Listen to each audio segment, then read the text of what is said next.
자, 월요일에 전해드리는 코너죠. 귀로 듣는 창업정보 시간입니다. 오늘도 안정환 창업 컨설턴트와 함께합니다. 안정환 창업 컨설턴트님, 안녕하세요. 네, 안녕하세요. 네, 오늘 소개해 주실 창업정보는 어떤 건가요? 자, 이번엔 2025 예비 창업 패키지를 소개해 드리겠습니다. 네, 예비 창업 패키지라고 하니까 창업 준비하는 분들을 위한 지원 프로그램일 것 같은데요. 이번 프로그램 개요를 소개해 주실까요? 자, 예비 창업 패키지는 중소벤처기업부에서 주관하는 창업 지원 프로그램으로 혁신적인 기술과 사업 모델을 보유한 예비 창업자에게 사업화 자금과 맞춤형 창업 교육, 멘토링, 네트워킹 등을 제공합니다.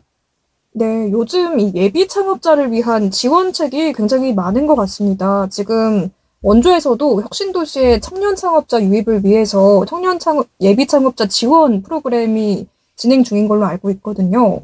그럼 이번에 소개해 주시는 이 예비 창업 패키지의 지원 대상은 어떻게 되나요? 자, 예비 창업 패키지는 총 780명의 예비 창업자를 대상으로 하며 일반 분야는 660명, 특화 분야는 120명 내외가 선정됩니다.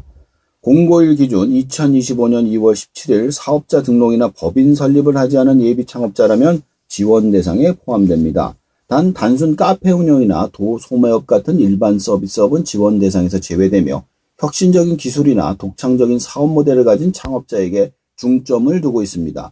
더불어 지원 기간은 2월 24일부터 3월 12일까지입니다. 아, 네. 이번 예비 창업 패키지는 단순 카페 운영이나 도소매업 같은 일반 서비스업은 지원 대상에서 제외가 되는 거군요. 네. 혁신적인 기술이나 독창적인 사업 모델을 가진 창업자를 대상으로 하는 사업이라고 소개를 해주셨습니다.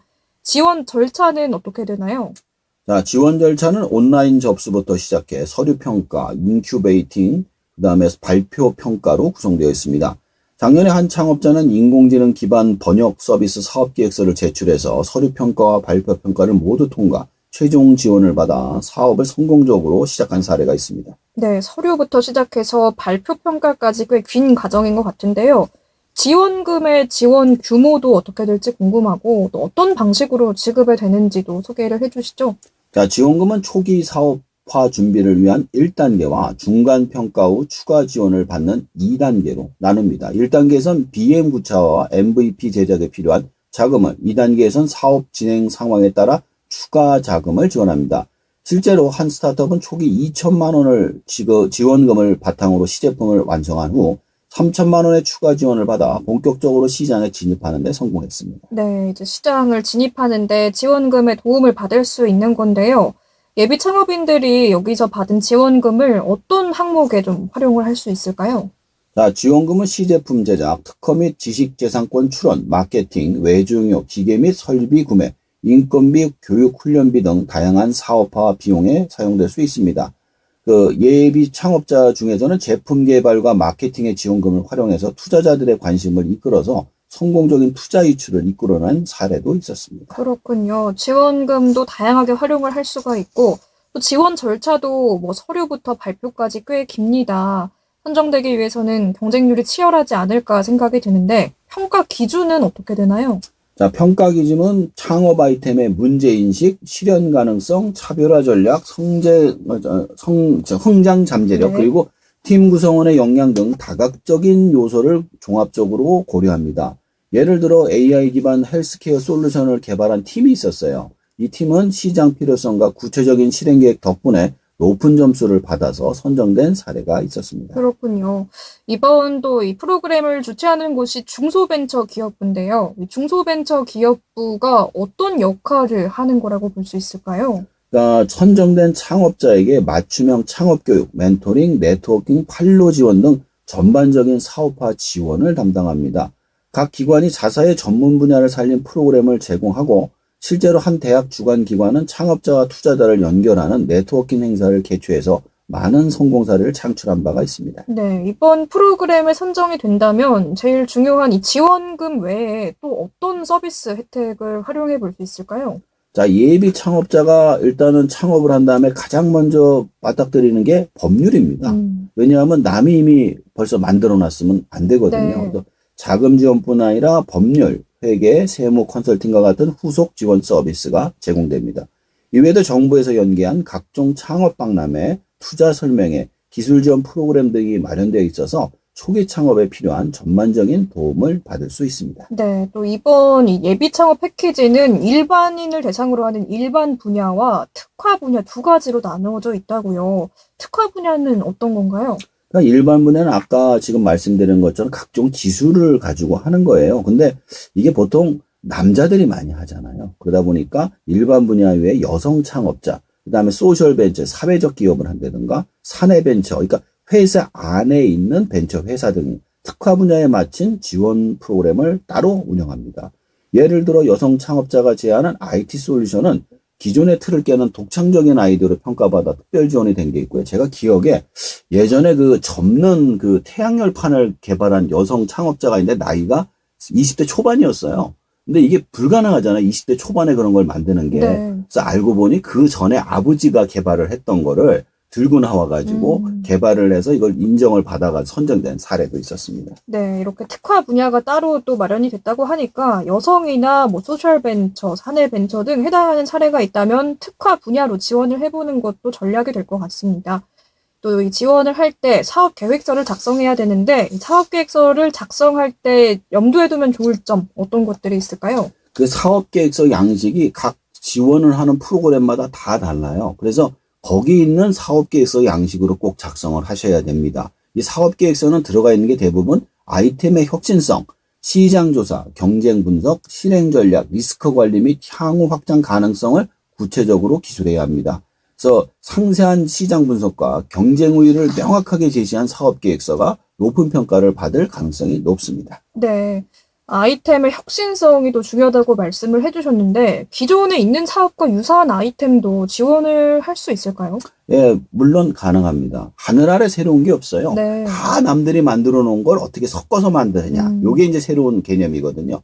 기존 사업과 유사하더라도 차별화된 독창적인 아이디어가 있다면 충분히 지원 가능합니다. 실제로 기존에 지금 배달 서비스, 지금 시장을 장악했잖아요. 생각해보면 옛날에 그 짜장면 배달하는 서비스가 다 있었는데도 불구하고 이거를 만들었단 말이에요. 네. 근데 예전에는 또 뭐가 있었냐면 친환경 배송 솔루션이 나왔어요. 그러니까 전기 뭐 오토바이로만 배달을 한다. 뭐 이런 것도 나와가지고 성공을 했던 사례도 있습니다. 그렇군요. 그럼 만약에 혁신적인 아이디어긴 한데 시장성이 다소 떨어질 경우에는 어떤 평가를 받게 될까요? 이런 경우 솔직히 통과하기 쉽지 않습니다. 네. 근데 이 혁신적인 아이템을 디벨롭할 수 있다면 얼마든지 충분히 경쟁력을 인정받을 수 있어요. 초기에 시장성이 모호했지만 그 시장의 방향을 트는 거죠. 그러니까 처음에 했던 사람이 이게 돈이 될 거라고 생각했지만 실제로 사업하는 사람 입장에 보선 돈이 안 된다라고 판단이 되더라도 이거를 다른 방향으로 틀면 얼마든지 소비자들한테 혜택을 받을 수 있다라고 하는 경우도 있습니다. 네, 아이디어의 혁신성, 또 시장성, 웬만하면 이 두 가지를 잘 챙기는 게 좋을 것 같습니다. 예비 창업자를 위한 프로그램인데요. 과거에 창업을 실패했던 분도 예비 창업자의 범주에 해당이 될까요? 네, 창업 실패 경험이 오히려 중요한 학습 기회가 될 수 있습니다. 제도 의지와 개선된 사업 계획을 갖춘 경우 실패 경험을 바탕으로 더욱 견고한 전략을 마련할 수 있으며 정부는 이러한 도전에 적극적으로 지원을 합니다. 그렇군요. 창업을 처음 도전하는 분들뿐만 아니라 창업을 실패했던 분들이라도 이번 창업 프로그램에 도전을 해볼 수 있군요. 또 이렇게 좋은 아이템을 준비하는 것도 중요할 테지만 중요한 게 이 평가의 마지막 단계인 발표를 잘하는 것도 중요할 것 같은데요. 발표 평가 어떻게 준비하는 게 좋을까요? 자, 발표 평가에서 제일 중요한 게 누구냐면 대표입니다. 이 대표가 정확하게 발표를 하고 그 다음에 거기서 이제 질문들을 해요. 질문에 정확하게 답변을 하지 못하면 떨어집니다. 그래서 발표 평가는 창업 아이템의 비전, 구체적인 실행 계획, 그리고 팀의 역량을 효과적으로 전달하는 것이 핵심입니다. 실제 사례로 한 팀은 프레젠테이션 자료의 질의 응답 준비에 만전을 기해서 발표 평가에서 거의 만점을 받아 최종 선정된 경우도 있었습니다. 네. PPT 준비를 할 때는 질의응답까지 좀 센스 있게 준비를 할 필요가 있겠습니다. 네. 또 원래 이런 창업 지원 프로그램들 항상 창업 이후에 얼마 동안 사업을 유지해야 되는 의무가 있었습니다. 이거 지키지 않았을 경우에는 지원금을 반납해야 된다. 이런 이야기 항상 해주셨는데 이번 프로그램 역시 사업 유지 의무가 있겠죠? 물론입니다. 협약 체결 후 최소 8개월 이내의 사업 수행과 협약 종료 후 1년 이상 사업 유지를 의무로 합니다. 이는 정부 지원의 효과를 극대화하고 지속 가능한 성장 기반을 마련하기 위한 조치입니다. 실제로 지원을 받은 한 스타트업이 이 기간을 지키지 않아가지고 투자금을 돌려받았던 그런 사례도 있습니다. 네, 또 이번 2025 예비 창업 패키지 신청할 때 주의해야 될 부분은 어떤 게 있을까요? 이게 계속 나오는 얘기인데요. 신청 과정에서 국세 체납, 신용 불량, 사업 계획서의 호유 기재나 표절이 또 많습니다. 남의 거 그대로 베껴와가지고 내는 경우도 많고요. 이런 경우에는 제외가 됩니다. 실제 사례로 몇몇 창업자들이 서류 미비나 부정확한 정보 제출로 인해 지원에서 탈락된 사례가 있습니다. 이게 철저한 준비가 필요합니다. 네, 앞서서 또 창업 지원금 외에도 다양한 분야에서 컨설팅 지원 서비스가 있다고 말씀을 해주셨는데 추가적인 지원들 어떤 게 있는지 또 자세히 전해주시죠.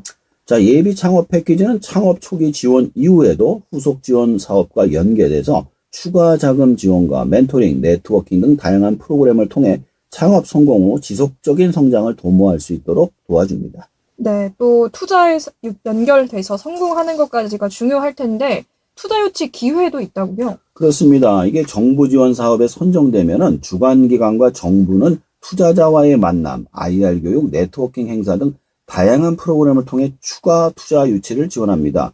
실제로 한 스타트업이 정부 지원 이후 투자사와 미팅을 통해서 후속 투자까지 성공을 이끌어낸 사례들이 있었습니다. 네, 또 이 동종업계에서 창업을 할 경우에는 주의해야 할 점이 있다고요? 자, 동종업계 창업 시에는 기존의 시장의 경쟁 상황을 철저히 분석하고 차별화된 전략과 독창적인 아이디어를 마련하는 것이 중요합니다. 실제로 그 배달하는 어플이 있을 때 네. 얼마나 많은 배달하는 어플이 있었는지 우린 지금 기억도 못 해요. 근데 그 나머지가 다 망하고 지금 우리가 쓰는 것만 남은 겁니다. 그러니까 애초에 창업이라는 게 그런 거예요. 수없이 많은 비슷한 사업들 중에 한두 개가 살아남는 거기 때문에 거기서 차별화되는 방법을 찾아야 되는 겁니다. 네. 또 앞서서 이 지원을 받게 된다면 이후에 최소 8개월 정도는 이 창업을 유지를 해야 된다 말씀을 해주셨는데 만약에 이 서비스 지원을 받고 났을 때 사업 종목을 변경을 할 수도 있을까요? 사업 종목을 변경은 불가능합니다. 일단 그 안으로 쭉 가야 되고 아까 했던 그렇게 해야 됩니다. 사업 진행 중 예기치 못한 상황이나 기술 발전에 따라 사업 방향의 변경이 필요할 경우 있는데 이 경우는 주관기관의 협의를 통해 승인 절차를 거쳐 일정 범위 내에서 사업 변경을 해야 됩니다. 단 변경사와 새로운 계획을 명확히 제시하지 않으면 안 됩니다. 네, 이 주관 기관과 협의를 한다면 바꿀 수도 있는 거네요. 그렇죠. 근데 쉽지가 않은 거죠. 네. 네. 또 정부 지원 외에도 추가로 받을 수 있는 지원들이 많다고 계속해서 짚어주셨는데 다시 한번 또 소개 못다 해주신 게 있다면 추가 지원 혜택에 대해서 짚어주실까요? 정부 지원금 외에도 법률, 회계, 세무, 기술 자문 등 전문 컨설팅 서비스와 함께 국내외 네트워킹, 판로 개척, IR 교육 등 다각적인 지원이 제공됩니다. 네. 오늘은 많은 예비 창업인들이 관심 갖고 계실 예비 창업 패키지에 대해서 말씀을 해주셨는데요. 예비 창업 패키지 내용 다시 한번 정리해 주실까요? 자, 총 780명의 예비 창업자로 하고요. 일반 분야는 660명, 특화 분야는 120명 내외가 됩니다. 지원금은 평균 5천만 원 정도로 책정되며 이 금액은 사업계획의 평가에 따라 차등 지급됩니다. 지원금 지급은 두 단계로 나뉘는데 첫 번째가 사업 모델 구체화, 최소 기능 제품 제작을 위한 준비 자금으로 2천, 중간 평가 후 두 번째 단계에서 사업 진행상에 최대 4천만 원 정도 추가 지원을 받을 수 있습니다. 또한 전체 사업 수행 기간은 협약 체결 후 최대 8개월로 이루어져 있으며 신청 접수는 2025년 2월 24일부터 3월 12일까지 진행됩니다. 이후 서류 평가, 멘토링과 발표 평가를 거쳐 최종 선정이 이루어지며 선정 통보 및 협약 체결이 4월 말에서 5월 초에 이루어집니다. 지원금은 단순한 자금 지원에 그치지 않고 시제품 제작, 특허 출원, 마케팅, 외주용, 기계 및 설비 구매, 인건비, 교육훈련비, 광고 선정비, 창업 활동비 등 창업 정반의 다양한 항목에 사용할 수 있도록 마련되어 있습니다. 자신의 아이디어로 창업을 하고 싶으신 많은 창업자들이 도전하시기 바랍니다. 네, 예비 창업자를 위한 2025 예비 창업 패키지 프로그램 함께 살펴봤습니다. 오늘 말씀 잘 들었습니다. 감사합니다. 네, 감사합니다. 네, 지금까지 안정환 창업 컨설턴트였습니다.